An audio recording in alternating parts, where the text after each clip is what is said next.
Hello students, कैसे हैं आप सब लोग। मैं विनोद कुमार जांगड़ विनोद केमिस्ट्री क्लब में आपका स्वागत करता हूं। आज फिर से हाजिर हूँ एक नई वीडियो के साथ। स्टूडेंट्स, आज हम पढ़ेंगे amino acids and it's classification, यानी एमिनो अम्ल जो है वो और उनका वर्गीकरण पढ़ेंगे हम। तो स्टार्ट करते हैं अपना ये chapter, amino acids and it's classification. ये चैप्टर स्टार्ट करने से पहले मैं आपको बता देना चाहता हूँ स्टूडेंट्स कि जिसने भी अभी तक मेरे चैनल विनोद केमिस्ट्री क्लब को सब्सक्राइब नहीं किया है तो वो प्लीज़ पहले चैनल को सब्सक्राइब कर लें, उसके बाद में बेल आइकन को क्लिक कर लें और ऑल नोटिफिकेशन को क्लिक कर लें ताकि जो भी मैं वीडियो डालूँ उसका नोटिफिकेशन सबसे पहले आपको प्राप्त हो जाए। ठीक है, अगर आपको वीडियो पसंद आए तो आप उसको लाइक ज़रूर करें, कमेंट करें, दोस्तों को शेयर करें ताकि इसका लाभ उनको भी मिल सके। ठीक है, स्टार्ट करते हैं हम। एमिनो एसिड्स, और एमिनो एसिड्स जो होती है वो होती है प्रोटीन की यूनिट यानी इकाई, है ना। प्रोटीन की जो यूनिट होती है वो एमिनो एसिड्स यानी एमिनो अम्ल होता है। और एमिनो अम्ल में भी अल्फा एमिनो अम्ल, क्योंकि अल्फा एमिनो अम्ल जो होते हैं वो प्रोटीन का फॉर्मेशन करते हैं। बहुत सारे अल्फा एमिनो अम्ल की इकाइयाँ आपस में जुड़ती हैं और पॉलीपेप्टाइड का फॉर्मेशन करती हैं। ये पॉलीपेप्टाइड जो होती हैं वो प्रोटीन का निर्माण करती है। पॉलीपेप्टाइड श्रृंखलाएं आपस में जुड़ करके प्रोटीन बनाती हैं। ओके, तो यहाँ पे हम एमिनो अम्ल्स की बात करेंगे, एमिनो एसिड्स की बात करेंगे। तो ये एमिनो एसिड्स जो होते हैं वो प्रोटीन की इकाई होती है, अर्थात प्रोटीन को बनाने वाली इकाई होते हैं। जैसे बायोलॉजी वाले स्टूडेंटों को पता है, और बाकी मैथ वालों को मैंने जब शुरुआत की थी इस लेसन की तो मैंने बताया था उन लोगों को, सेल यानी कोशिका। तो जितने भी सजीव होते हैं, सजीव वो चाहे पेड़ पौधे हो चाहे वो जंतु हो, जो भी हैं, जितने भी सजीव हैं उनका जो शरीर होता है वो सेल यानी कोशिकाओं से बना होता है, सिंपली। तो एक एक कोशिका जो है वो सजीव के शरीर का निर्माण करती है। एक कोशिका, फिर दो, फिर चार, फिर 8, फिर 16, फिर 32, ऐसे मतलब बहुकोशिकीय बनते हैं। एक कोशिकीय भी होते हैं। जैसे एक भवन, एक मकान को बनाने के लिए ना ईंटें लगाते हैं, 1 ईंट, 2 ईंट, 4 ईंट ऐसे जोड़ते जाते हैं और ईंटों से भवन बन जाता है, मकान बन जाता है। तो ऐसे ही प्रोटीन जो है वो बहुत सारे, मतलब जैसे एक मकान बना ईंटों से, तो ऐसे बहुत सारी इकाइयाँ होती हैं अल्फा एमिनो अम्ल की। उन इकाइयों से मिलकर के क्या बना होता है, प्रोटीन बना होता है। तो प्रोटीन की जो इकाई होती है वो होती है अल्फा एमिनो अम्ल। ठीक, अब अल्फा, अल्फा का मतलब अल्फा कार्बन पे जुड़ा होगा एमिनो समूह, इसलिए अल्फा एमिनो अम्ल बोल दिया। तो हम यहाँ पे एमिनो अम्ल की ही बात करते हैं, एमिनो एसिड्स हम बात करेंगे एमिनो अम्ल की, है ना। तो देखो अब यहाँ पे एमिनो अम्ल, इसमें एमिनो और अम्ल, इसमें देखो 2 शब्द छुपे हुए हैं, लग रहा है आपको। एक तो एमिनो, एक अम्ल, क्योंकि एमिनो एक अलग चीज है और अम्ल अलग है ना। तो इसको, इन दोनों के कारण ही इसको कंप्लीटली बोला जाता है एमिनो अम्ल। देखिए यहाँ पे एक समूह होता है एमिनो समूह, NH2। ये जो समूह है ना, एमिनो बोला मैंने इसको, एमीन समूह। जब हमने IUPAC नामकरण पढ़ा था तो उसमें एक फंक्शनल ग्रुप की एक सारणी पढ़ी थी हमने, एक टेबल पढ़ी थी फंक्शनल ग्रुप की, और वो भी वरीयता क्रम में, है ना। एक मतलब निश्चित नंबर पे आएगा, यानी कि एक वरीयता क्रम आएगा उसका, प्रायोरिटी ऑर्डर जो होता है ना उसका, पहले कौन, दूसरा दूसरा कौन, तीसरा कौन, है ना। प्रायोरिटी ऑर्डर ऑर्डर बोला जाता है उसको, वरीयता क्रम बोला जाता है। तो उसमें NH2 आया था समूह, एमीन बोला था इसको हमने। और इसका हमने 2 चीज़ें पढ़ी थी, प्रीफिक्स, सुफिक्स। ठीक है, अब प्रीफिक्स 2 होते हैं, सुफिक्स 2 होते हैं, लेकिन हम बस सीधी बात पे आए, प्रीफिक्स सुफिक्स। प्रीफिक्स पूर्व लगन, तो NH2 समूह का पूर्व लगन होता है एमिनो, इसलिए एमिनो हो गया ये समूह। ठीक है, और अनुलग्न होता है इसका, यानी कि प्रीफिक्स एमिनो और सुफिक्स एमीन, है ना। तो यहाँ पे एमिनो यहाँ से लिया गया है, तो ये एक फंक्शनल ग्रुप है और इसका प्रीफिक्स यानी कि पूर्व लगन होता है एमिनो। तो एमिनो अम्ल, अम्ल में हमने मुख्यतः पहले नंबर पे पढ़ा था COOH, ये भी है, SO3H भी है ना, एसिटिक एनहाइड्राइड भी है ना, और अम्ल क्लोराइड भी, वो भी था, अम्ल हैलाइड, तो वो सारे थे। लेकिन इसमें ये वाला अम्ल एसिड, है ना, अम्ल समूह, कार्बोक्सिलिक अम्ल समूह ये था, तो ये वाला समूह हो गया, है ना। तो ये दोनों चीजें पाई जाती है इसमें, एमिनो समूह भी पाया जाता है और ये वाला यानी NH2 समूह भी पाया जाता है और COOH समूह भी पाया जाता है, इसीलिए इसको एमिनो अम्ल कहा जाता है। सिंपल सी बात है। अब देखो यहाँ मैंने परिभाषा बता रखी है इसकी। तो ऐसे यौगिक जिनमें एमिनो यानी NH2 समूह एवं अम्ल यानी COH समूह उपस्थित होते हैं क्या कहलाती हैं? एमिनो एसिड्स कहलाते हैं, यानी एमिनो अम्ल कहलाते हैं। हो गया, सिंपल परिभाषा समझ में आ गया आपको। यहाँ नाम से पता चल जाएगा, एमिनो और अम्ल COH, NH2 और COH समूह अगर ये दोनों उपस्थित हैं तो जिस भी यौगिक में ये दोनों उपस्थित होंगे तो उसे क्या कहेंगे? एमिनो अम्ल कहेंगे या एमिनो एसिड्स कहेंगे, है ना, एमिनो एसिड कहलाएगा ये। तो ये तो हो गई इसकी सामान्यतः एमिनो अम्ल की डेफिनेशन यानी परिभाषा। अब यहाँ पे बात करते हैं एमिनो अम्ल जो होते हैं वो प्रकृति में कितने पाए जाते हैं?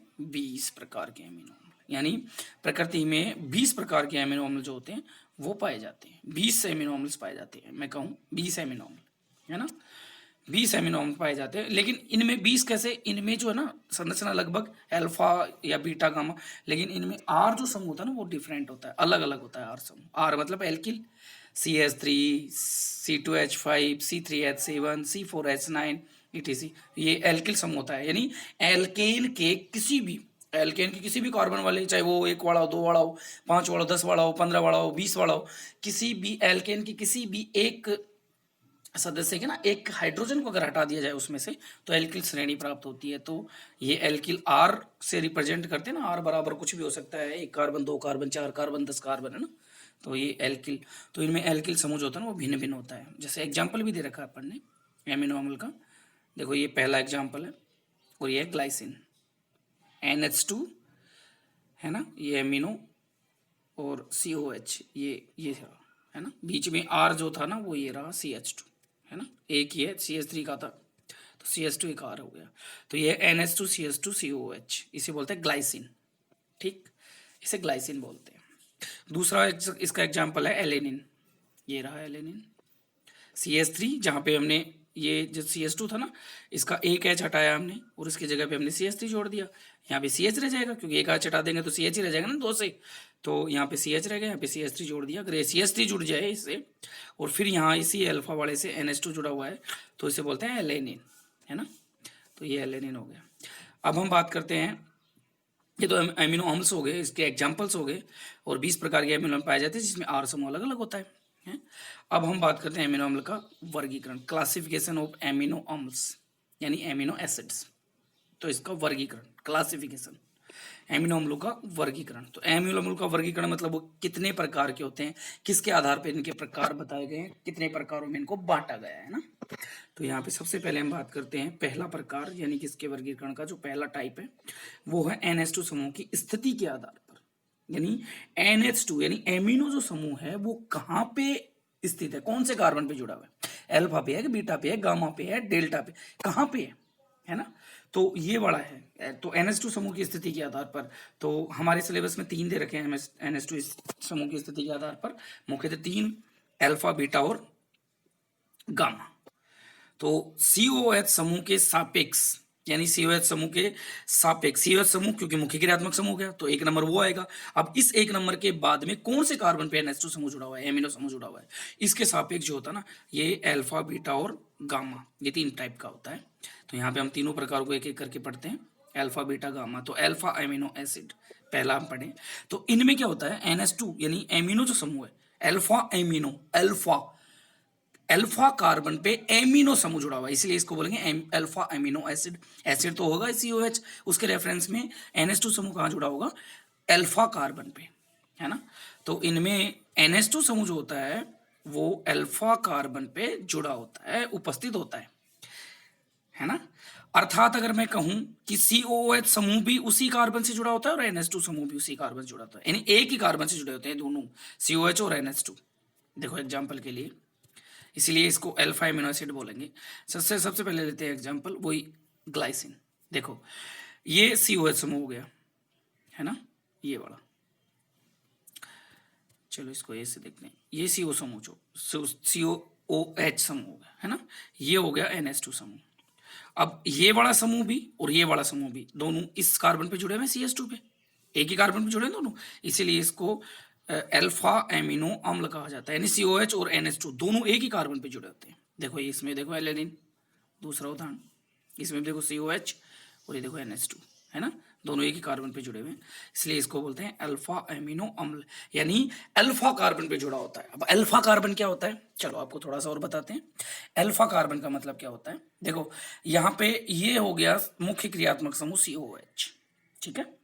इस मुख्य क्रियात्मक समूह का कार्बन जो है वो इंक्लूड नहीं होगा किसमें, जब हम अल्फा बीटा गामा करेंगे तो इससे अल्फा बीटा गामा में, क्योंकि क्रियात्मक समूह का कार्बन जो होता है ना वो कभी भी अल्फा बीटा गामा नहीं माना जाता है, वो क्रियात्मक समूह का कार्बन नहीं माना जाता है। अब ये क्रियात्मक समूह का कार्बन कौन से कार्बन से जुड़ा हुआ है, जस्ट जिस कार्बन से जुड़ा होता है इस कार्बन को बोलेंगे अल्फा कार्बन। तो यहां पे देखो ये हो गया अल्फा कार्बन, ये वाला, ये अल्फा कार्बन है भाई, इसको अल्फा कार्बन बोलेंगे, है ना, इसीलिए ये अल्फा एमिनो अम्ल। अब इस अल्फा कार्बन से NH2 समूह जुड़ा हुआ है, ये रहा, इसीलिए इसको बोलेंगे अल्फा एमिनो अम्ल।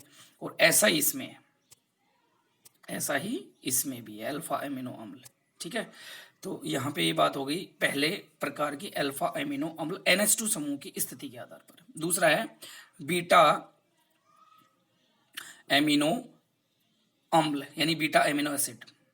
तो इनमें क्या होगा, NH2 समूह कौन से कार्बन पे जुड़ा होगा, बीटा कार्बन पे। अब अल्फा कार्बन के जस्ट बाद में होता है बीटा कार्बन, जैसे देखो ये है, ये हो गया क्रियात्मक समूह कार्बन, ये हो गया अल्फा, तो इसके जस्ट पास वाला कार्बन हो गया बीटा।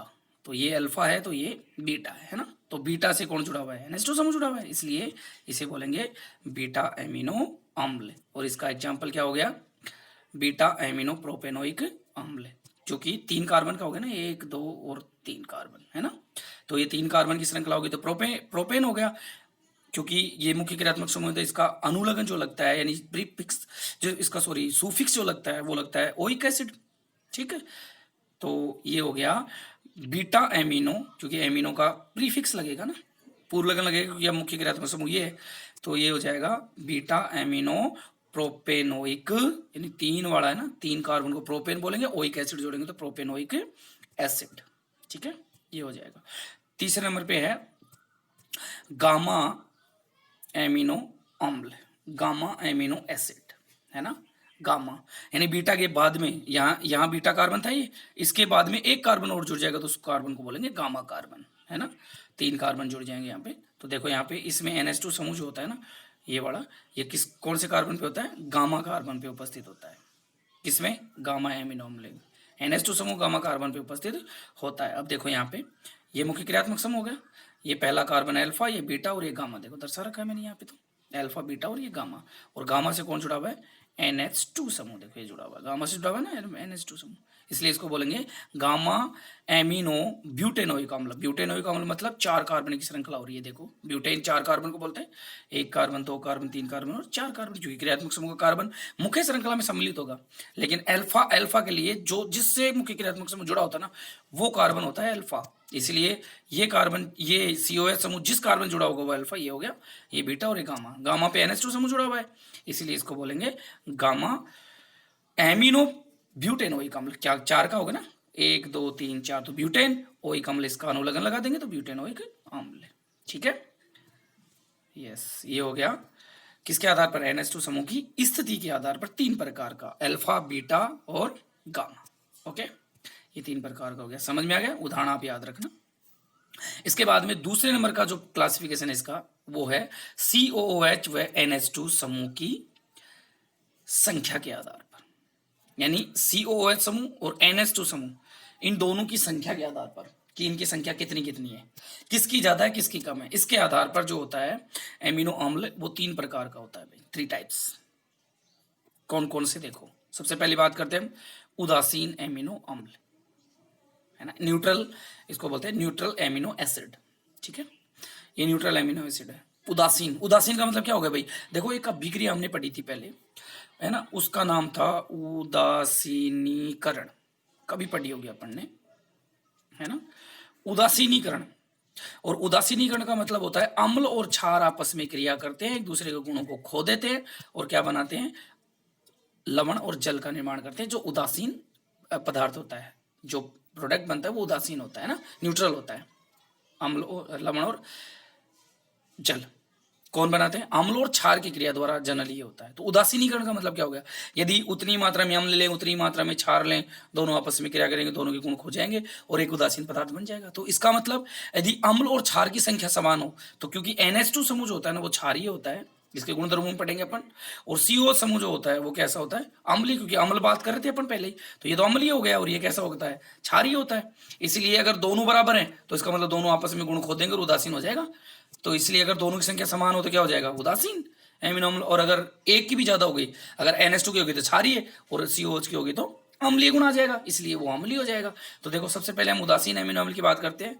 तो वे एमिनो अम्ल जिनमें NH2 समूह की जो संख्या है वो किसके समान होती है? COH समूह की संख्या के समान होती है, तो उसे कहते हैं उदासीन एमिनो अम्ल, न्यूट्रल एमिनो एसिड। यानी NH2 और COH दोनों की संख्या क्या हो? समान हो। NH2 और COH दोनों की संख्या क्या हो? समान हो, तो उसे क्या कहेंगे?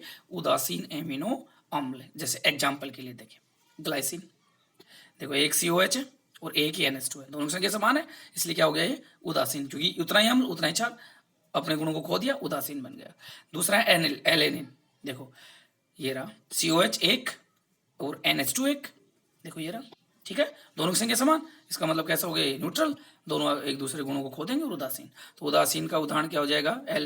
ग्लाइसिन और एलेनिन। याद रखें अच्छी तरह से, उदाहरण जरूर याद रखें। और इनमें क्या होता है? NH2 और COH की समूह की संख्या क्या होती है? इक्वल, यानी बराबर होती है, ठीक है। दूसरा है एसिडिक एमिनो एसिड, मतलब अम्लीय एमिनो अम्ल। अब अम्लीय कौन सा समूह होता है भाई? COH समूह होता है कि नहीं होता? अब COH समूह की संख्या अगर ज्यादा हो गई NH2 से तो क्या हो जाएगा? अम्लीय, तो ये तो होगा एसिडिक। तो अब देखो यहाँ पे इसकी परिभाषा भी इसी टाइप से हो जाएगी, सॉरी। तो यहां पे हम बात करते हैं, सॉरी, ये देखिए इसके बाद में, सॉरी, ये कुछ टेक्निकल मिस्टेक हो गई भाई, इसके लिए सॉरी। तो यहाँ पे देखिए अब एक, ये देखो ये वाला एग्जांपल देखते हैं अपन, एस्पार्टिक अम्ल, क्योंकि लास्ट में अम्ल लगा हुआ है, सिंपली अम्ल, अम्लीय एमिनो अम्ल है, एस्पार्टिक अम्ल। एस्पार्टिक अम्ल, देखो एस्पार्टिक अम्ल, आप सोचो यार एस्पार्टिक अम्ल तो लास्ट में अम्ल लिखा होगा, ठीक है, अम्ल लिखा, इसका मतलब COH समूह की संख्या ज्यादा होगी, किससे? NH2 से। ध्यान रखना, इसका उदाहरण आप याद रख सकते हो, एसिडिक एमिनो एसिड की, है ना। तो एस्पार्टिक अम्ल अम्ल है, इसका मतलब सीधी सी बात है, अम्लीय एमिनो अम्ल है तो COH समूह की संख्या ज्यादा, तो एस्पार्टिक अम्ल। अब एस्पार्टिक अम्ल के लिए संरचना बनाया आप कि एस्पार्टिक अम्ल की क्या होगी, तो देखो एक कार्बन, दो कार्बन, तीन कार्बन और चार कार्बन सीधी श्रृंखला में जोड़े, दोनों सिरे वाले जो कार्बन है ना उनसे COH जोड़ दें, देखो ये जुड़ा हुआ है COH और OOH, इससे भी जुड़ा हुआ था COH, तो दोनों सिरे वाले कार्बन तो क्या हो गए? COH और दो एक CH2 हो गया, जिससे NH2 जोड़ा है उसको CH, क्योंकि एक हाइड्रोजन हटाएंगे तभी तो NH2 जोड़ेंगे। तो चार कार्बन वाला हो गया जिनमें दो COH है सिरे वाले पे, और इससे चाहे तो इससे जोड़ दो, यहाँ पे चाहे ये जुड़ा हुआ है, कहीं भी जोड़ दो NH2, चाहे इधर जोड़ दो, इधर जोड़ दो, इधर जोड़ेंगे तो इधर से एक नंबर हो जाएगा, इधर जोड़ दिया तो इधर एक नंबर हो जाएगा, सिंपल बात।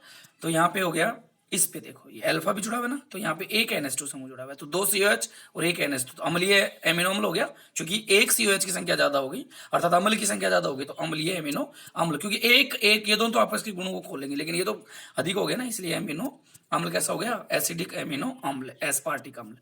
अब एस्पार्टिक अम्ल में कितने कार्बन याद रखेंगे अपन? चार कार्बन, जिसके सिरे वाले कार्बनों पे COH समूह जुड़ा हुआ है, ठीक है, और उनमें से एक कार्बन पे NH2 समूह जोड़ेंगे, एक NH2 समूह, इसलिए एक तो CH2 रह जाएगा, एक CH हो जाएगा।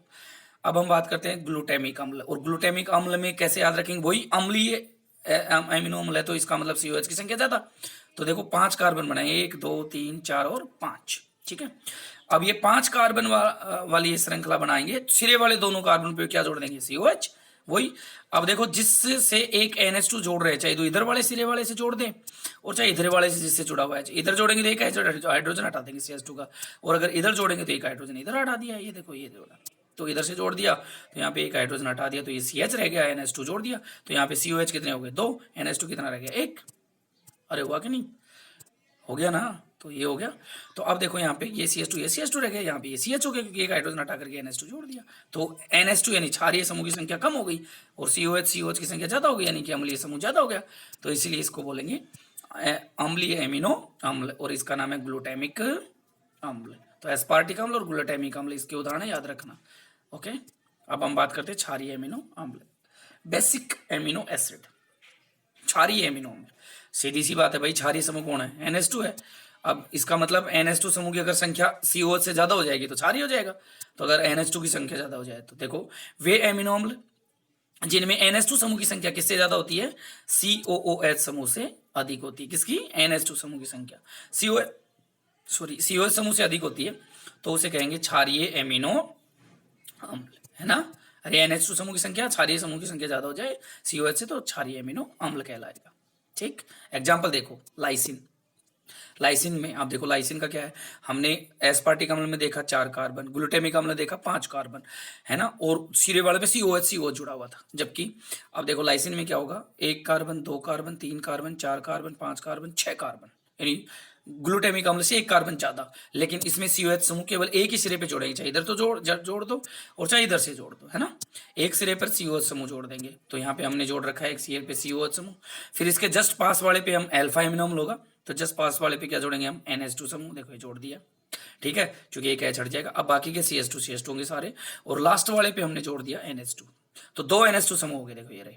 और COH कितना है? 1। तो किसकी संख्या ज्यादा होगी? ये तो दोनों आपस में क्या कर दिया? उदासीन। लेकिन ये क्या हो गया? एक ज्यादा हो गया ना, तो क्षार समूह ज्यादा है, इसलिए इसको बोलेंगे क्षारीय एमिनो अम्ल, यानी बेसिक एमिनो एसिड। और इसका उदाहरण है लाइसिन। ठीक है, लाइसिन ये एक आवश्यक एमिनो अम्ल होगा, आगे पढ़ेंगे अपन। तो ये हो गया लाइसिन, इसका उदाहरण, ध्यान रखेंगे उदाहरण। ठीक है, अब हम बात करते हैं आवश्यक एवं अनावश्यक एमिनो अम्ल। आवश्यक एवं अनावश्यक, देखो नाम से पता चल रहा है, आवश्यक का मतलब जिनकी आवश्यकता होती है, अनावश्यक का मतलब जिनकी आवश्यकता नहीं होती है। किसको? शरीर को। किनके शरीर को? जंतुओं के शरीर को, जिसमें हम भी आ गए। हमारे शरीर को, ये जंतुओं के शरीर को।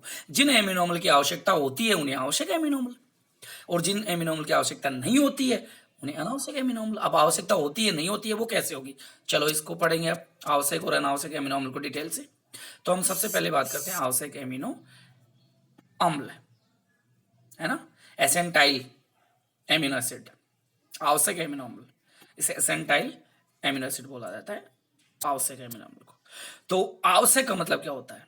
आवश्यक का मतलब ये होता है कि हमारे शरीर यानी जंतु के शरीर में ये जो एमिनो अम्ल होते हैं जिनकी आवश्यकता होती है वो शरीर में संश्लेषित नहीं होते हैं, शरीर द्वारा नहीं बनते हैं, उनका संश्लेषण शरीर में नहीं होता है जंतु के शरीर में, इसलिए उनको भोजन के माध्यम से ग्रहण करना पड़ता है, इसलिए वो आवश्यक कहलाते हैं ना, आवश्यक, क्योंकि वो भोजन के माध्यम से लेने पड़ते हैं, वो शरीर संश्लेषण नहीं करता उनका, इसलिए उसे आवश्यक बोलते हैं। तो देखो ये क्या लिखा हुआ है, वे एमिनो अम्ल जिनका संश्लेषण जो है वो जंतु के शरीर द्वारा नहीं होता है, यानी जंतु का शरीर इनका संश्लेषण नहीं कर पाता है, तो वे एमिनो अम्ल जिनका जंतु का शरीर इनका संश्लेषण नहीं कर पाता है ना, जिन्हें किसके माध्यम से? भोजन के माध्यम से ग्रहण करने की आवश्यकता होती है, अर्थात जिन्हें भोजन के माध्यम से ही हम लेते हैं, शरीर नहीं बनाता है या जंतुओं का शरीर उसका निर्माण नहीं करता, केवल भोजन के माध्यम से वो ग्रहण करते हैं, उन्हें कहते हैं आवश्यक एमिनो अम्ल, यानी एसेंटाइल एमिनो एसिड, क्योंकि उनकी जरूरत होती है, आवश्यकता होती है एमिनो अम्ल की, क्योंकि शरीर संश्लेषित नहीं कर पाता है, और ये हर जो जितने पोषक तत्व होते हैं तो वो बहुत जरूरी होते हैं शरीर के लिए, क्योंकि शरीर को स्वस्थ रखने के लिए और उन्हें विकसित बनाने के लिए बहुत जरूरी है ना। तो इनकी संख्या जितनी कितनी होती है? 10 होती है, यानी आवश्यक एमिनो अम्ल की संख्या 10 होती है। हमने अभी पढ़ा था थोड़ी देर पहले कि एमिनो अम्ल जो होते हैं प्रकृति में 20 होते हैं, तो 10 तो क्या हो गए? आवश्यक। अब इसका मतलब 10 क्या हो जाएंगे? अनावश्यक। तो इनकी संख्या कितनी होती है? 10 होती है। तो इसको एक सूत्र में पिरोया भाई, ये सूत्र है, ये रहा, टीवी मिलपात, टीवी मिलपात, इसको मैंने ये डिटेल में ये लिख दिया है ना, अपनी बुक में मिल जाएगा वैसे, टीवी मिलपात, ठीक।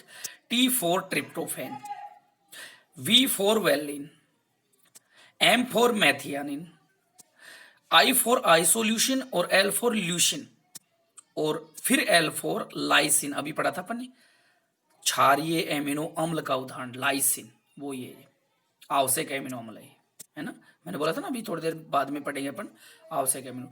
पी फॉर फेनिल एलेनिन, और A for arginine, T for threonine, और H फॉर हिस्टिडीन, है ना। तो टी वी मिल्पाथ याद रखेंगे, ये 10 आवश्यक एमिनो अम्ल है। फिर इनको याद कर लेना, tryptophan, T for tryptophan, V for tryptophan, V for valine, M for methionine, I for isoleucine, L for leucine, L for lysine, P for phenylalanine, A for arginine, T for thymine, H for histidine. Okay, ये 10 हो गए TV मिल path. तो इससे इनको याद रखोगे, उसके बाद में ये टीवी मिल पाथ याद रखोगे, तो ये 10 के 10 याद हो जाएंगे। ओके, तो उसे एक थोड़े इंपॉर्टेंट ध्यान रखना है ना। इसके बाद में हम बात करते हैं अनावश्यक एमिनो अम्ल, है ना। अनावश्यक एमिनो अम्ल ये रहा। तो इससे पहले एक नोट लिखा हुआ है मैंने, है ना, ये देखो नोट।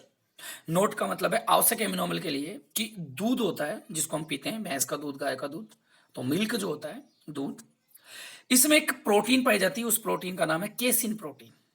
दूध के अंदर जो एक प्रोटीन पाई जाती है उसका नाम है केसिन प्रोटीन।